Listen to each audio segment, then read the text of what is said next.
In market news now, Asian stocks erased earlier gains amid cautious trading before quarter end and the release of the Fed's preferred inflation measure later this week. Overnight, Chicago Fed President Austin Goolsbee said that he penciled in 3 rate cuts for 2024, while Fed Governor Lisa Cook urged caution. Meanwhile, locally, EOH reported a headline loss per share, showing a business under considerable pressure. Revenue declined despite an improvement in trading and tendering activity. EOH announced in January that Andrew Mthembu would take the reins as executive chairman from April 1st, pending the appointment of a full-time CEO to replace current CEO Stephen von Coller. To talk to us about the market dynamics, we are joined by Makwe Masilela from Makwe Fund Managers. Makwe, thank you so much for your time. I mean, last week, everyone was talking about this rally that we were seeing in U.S. markets, and I'm curious whether we're seeing that going into this week. What's driving markets? Yeah, the stocks so far have been driven by the expectations and some form of confirmation from major central bankers, and also that surprise rate cut that we got from the Swiss National Bank, that interest rates will definitely be going down. And as you said in my intro, some of the Fed officials have already mentioned how many times they expect interest rates to go down. But we know that this week, as much as a very short week, but it's a very volatile week, and we continue to be cautious, and not just because of those that preferred inflation gauge for the Fed, that will be released on Friday. We also have on the very same Friday, which is a holiday, that we have the Fed talking, the chairperson thereof. So we don't know what is it that we'll be saying, and we don't know when we'll be able to react to that. I mean, the local markets, we can only react next week, Tuesday.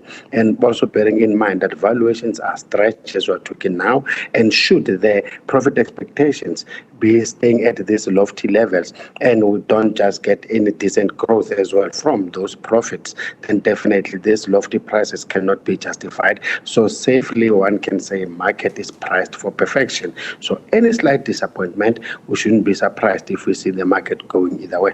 I want to talk about the so-called everything rally that, filters throughout the U.S. markets. This everyday rally, have you seen bits of it filter into the SA local market where everybody wants to get a little bit of something?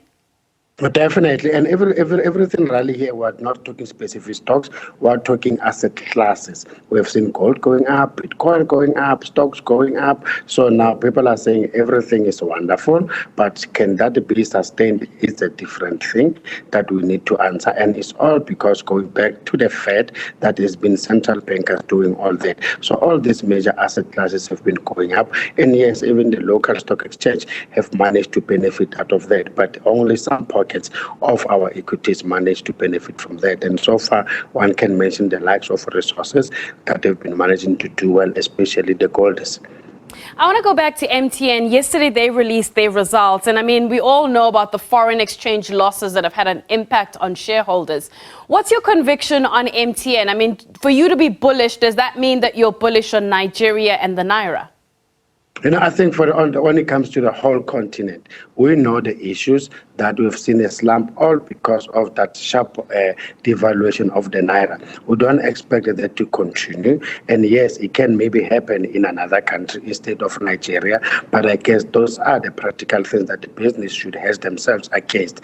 But I think one should be betting on them in the sense that the guys are now trying to separate their, their fiber business into something else. And if they manage to get it right, we know then it will be more of a fintech company more than anything. We've already seen the likes of MasterCard coming into play, and also other fiber operators. We've seen banks putting in big money. All I'm trying to say is that all these mobile networks are moving more towards being fintech companies, and I think the attractive ones will be the ones that are investing more money to make sure that they've got more fiber, because that will help with easy connectivity. Let's talk about EOH for a bit. I mean, if you look at the current share price, it's at R1.10, and there were those who were still holding EOH when it was at R1.30, and that was round about the time of the rights issue. This has been quite a remarkable story. What do you make of the trajectory of EOH? I think the guys are well positioned to be able to do well. Why I was saying that they've managed to raise that 600 million rands. They've managed to deal with the last legacy issues that have been hampering them, and now they should be going back into doing good business.